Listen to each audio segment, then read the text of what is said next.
Welcome back. I'm John with McCrazy World, and today I'm going to be working on installing the cradle for the Ridetech 4-link rear suspension into the back of the 72 Nova.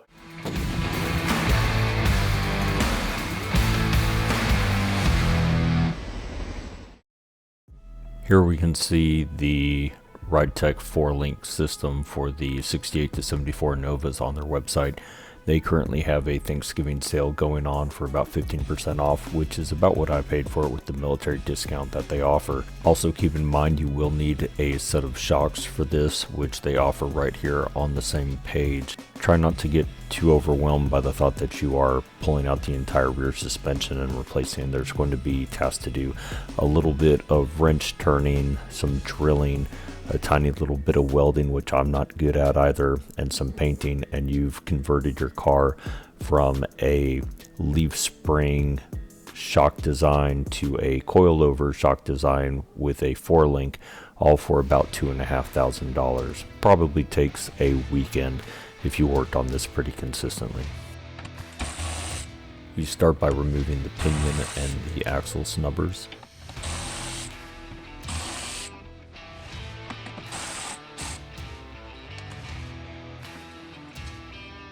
Next, with everything out of the way, go ahead and put the cradle in place and mark where you're going to have to drill the holes for the rib nuts.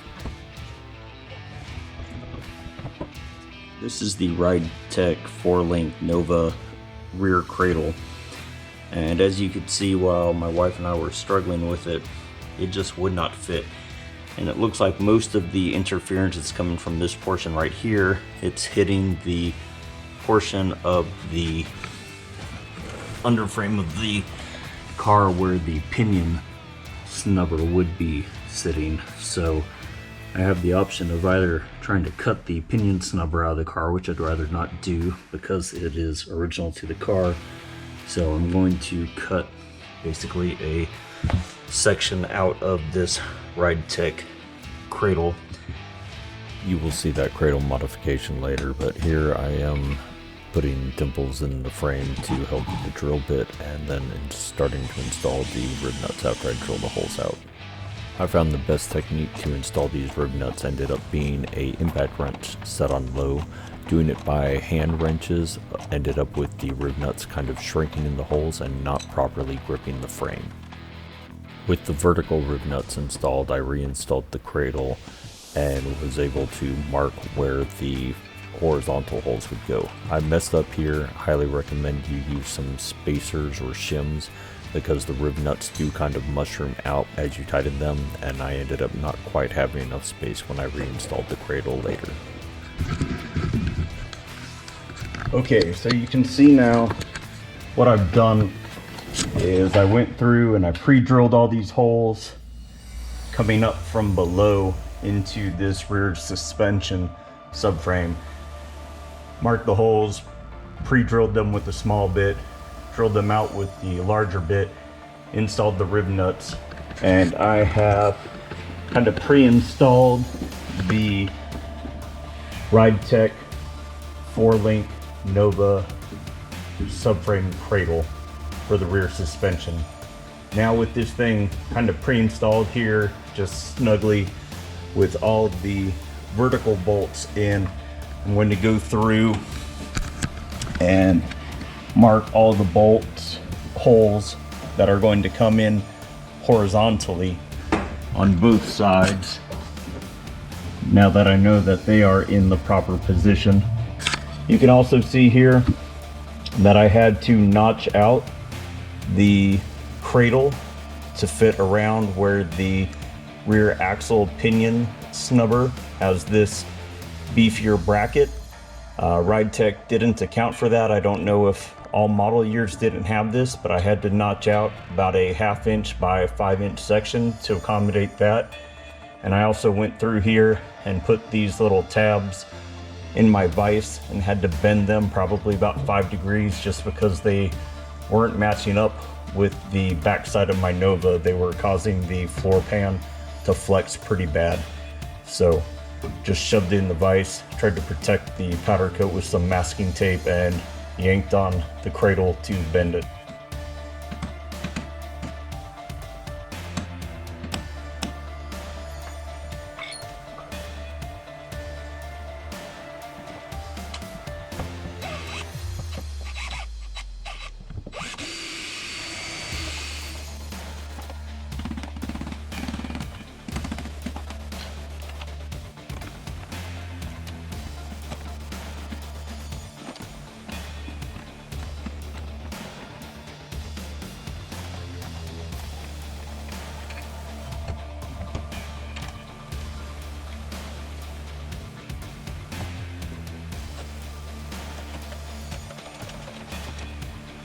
After a little bit of banging and grinding, I was able to get the cradle in there, even with the bulged up rib nut heads, and torque this thing down to spec.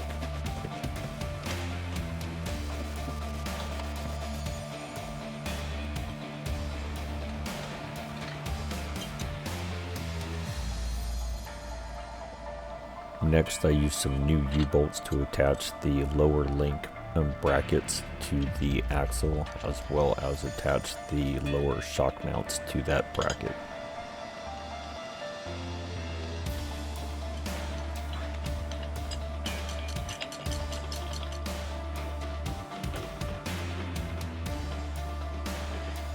After sliding the rear axle back under the car, we can go ahead and bolt the lower links to the lower link mounts.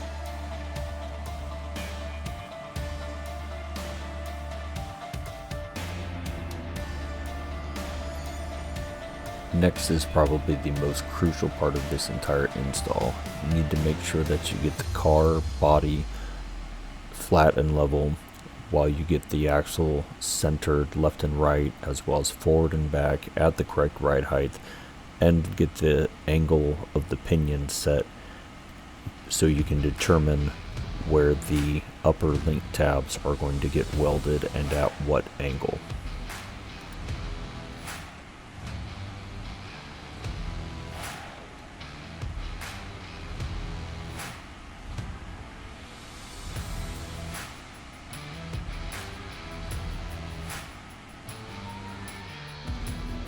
I tack welded the upper link tabs to the rear axle using the prefabricated mock-up that Ridetech sends you. That helps you set the angle and the placement of these tabs.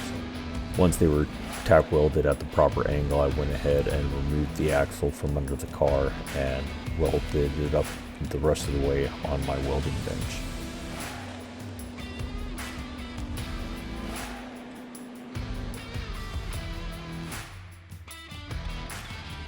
After a little bit of priming, painting, and clear coating, we can go ahead and put the axle back underneath the car and hook all the links up.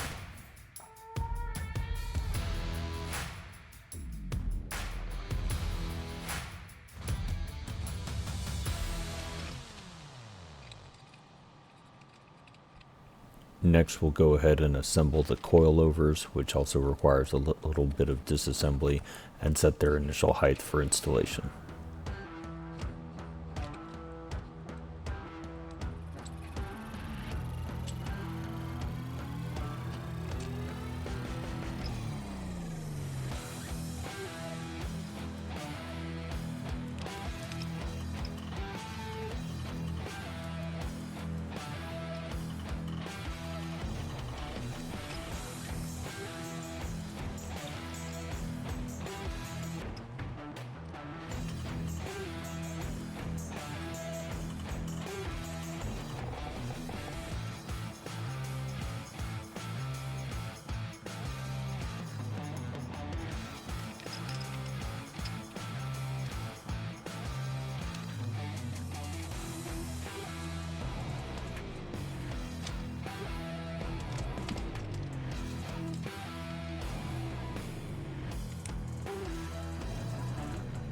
After that, go ahead and install the coilovers, which is a super easy process.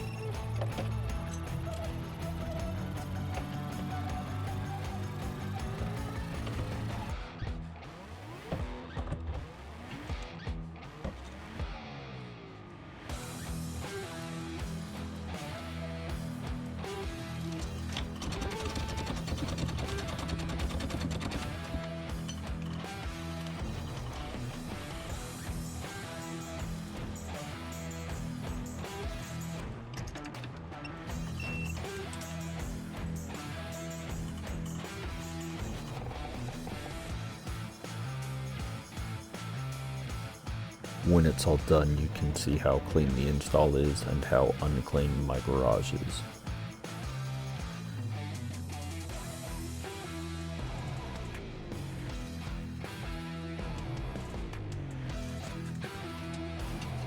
And eventually the car gets put back on tires for the first time in about a year. I hope you found this helpful and informative, and we'll catch you soon.